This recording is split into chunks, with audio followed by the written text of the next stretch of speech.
So today I was really looking forward to starting a new Lego set and maybe doing my first time lapse of me building it, but I decided to have camera issues.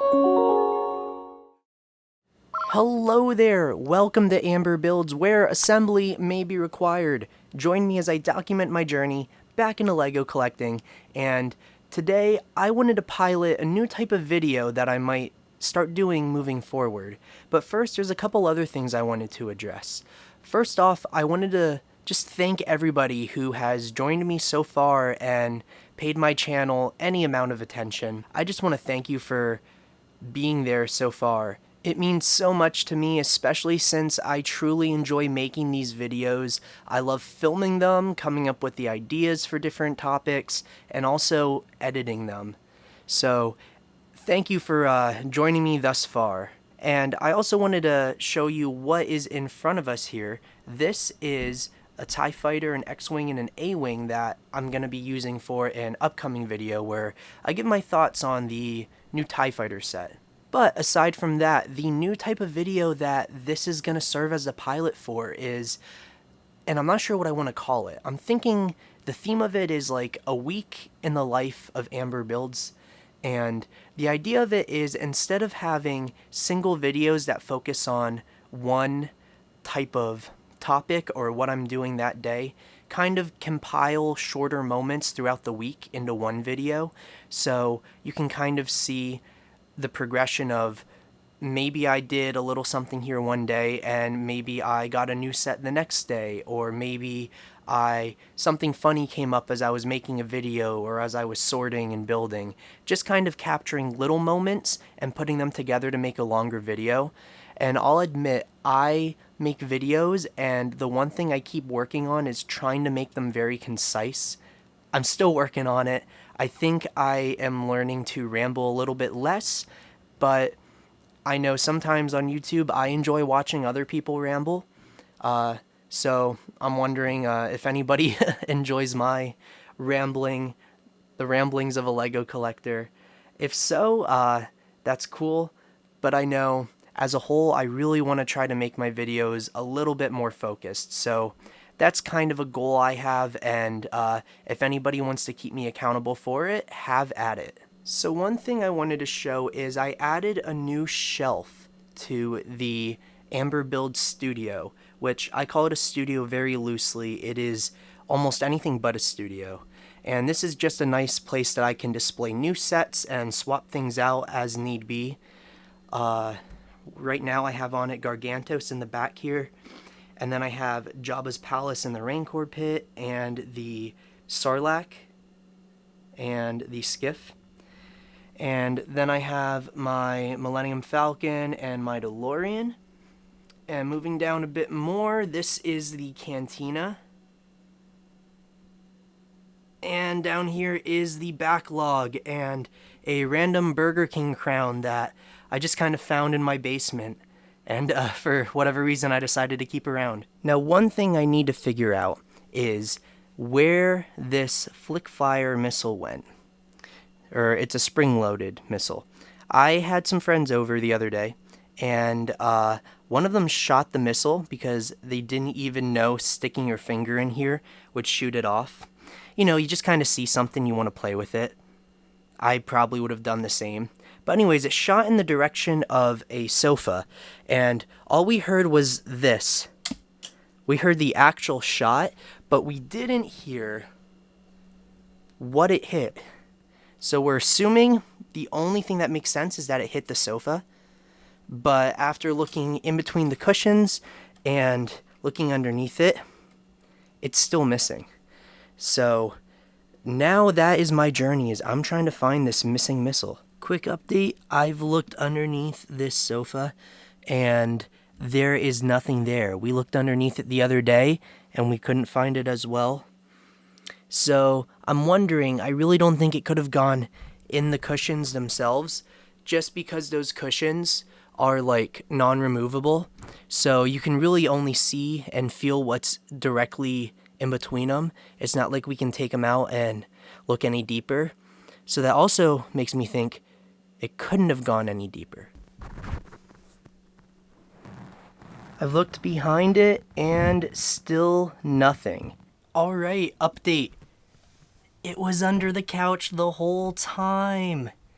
I mean, there really wasn't anywhere else for it to go, but oh, okay, there's a big bug there too. I'm not gonna show that, but yeah, I moved it out, and that's where it was. And I brought in a lamp just to show it in its spot. Yeah, I should clean that bug and get out of here. Alright, let's load the Falcon so that it can fight the TIE Fighter. It's hard to see, but we are good to go. Mail time. Move aside, TIE Fighter. I've got a new set in town. This right here is 71747, lots of sevens, the Keeper's Village. And it is, let me get that out of the way, it is my first Ninjago set. Now, I historically have always been a Star Wars and Harry Potter Lego fan. I very, very rarely got outside of those themes, but one thing I know I never got enough of was playsets or builds that kind of evoke a certain scenery or a certain location.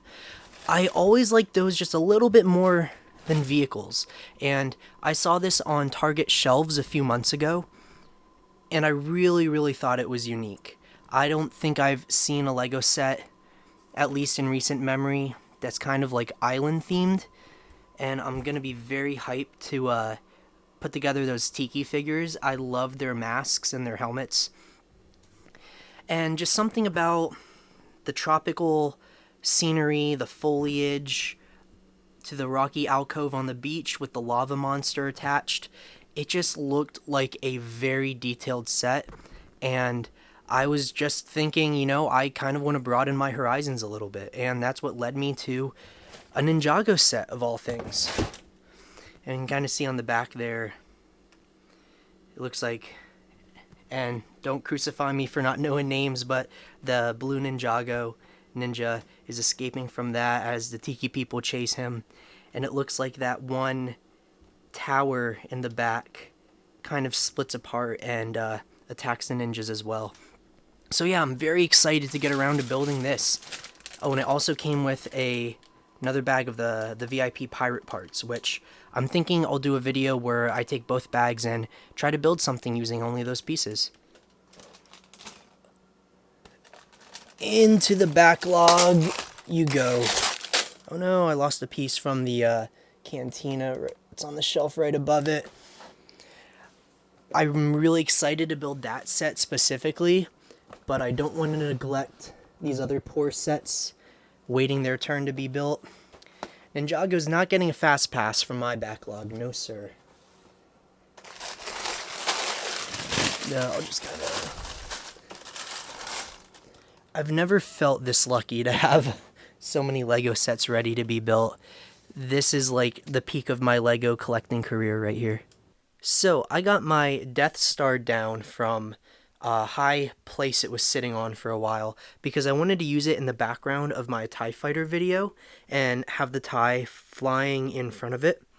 And I just thought I'd kind of show, you know, this is from years ago, what I last had going on the Death Star. Previously on the Death Star, we have the scene from episode 6 with, and I notice I even have Darth's hand is off there as he's kneeling over the railing, and then Luke is getting electrified. But more interesting than that, I just wanted to show, I was very big into Call of Duty Zombies years ago. So what I have in here is the Juggernog machine. And what I have here is my Lego. This was supposed to be JFK from 5. So he was fighting some zombies on the Death Star during the Cold War. You know, JFK from Call of Duty, right? I think he was in something else too. Just kidding. History people don't don't come at me. But oh, I broke the perk machine. I guess you have to turn the power on and then it will fix itself, and then you can get some extra hits. So this is where I left off with the Death Star, and I'm not going to include this part in the TIE Fighter video.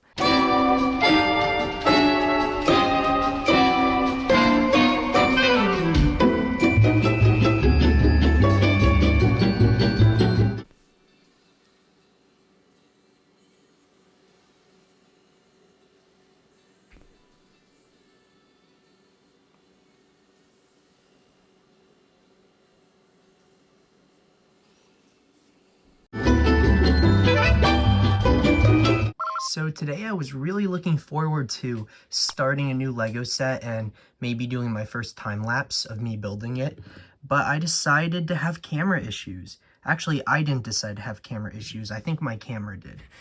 I think I might still film a time lapse, but I'm not too sure how I'm feeling after all that. Although, you know what? It is a good stress reliever, so maybe I still should. So it's the next day, and I forgot to show you all something I got yesterday. After the whole SD card debacle, I was so tired. I didn't feel like really doing anything with Lego. I just kind of needed a break from anything that related. And I went to the grocery store, and of all places, I found this at the grocery store. And I thought, for $5 and for a movie I've never seen, I think it sounded like a cool investment. So I'm thinking today I might go really Lego and watch this movie, and I might put together a set.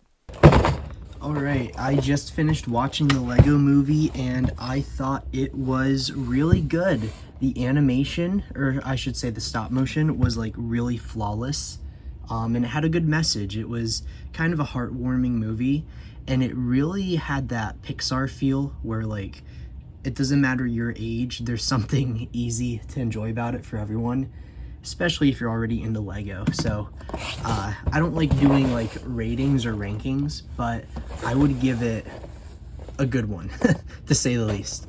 So now what I'm awkwardly trying to do here is I've decided I think it's time to build the AAT. So what I'm thinking is I'm gonna unbox this on camera here, and I might do my first ever time lapse as I build it.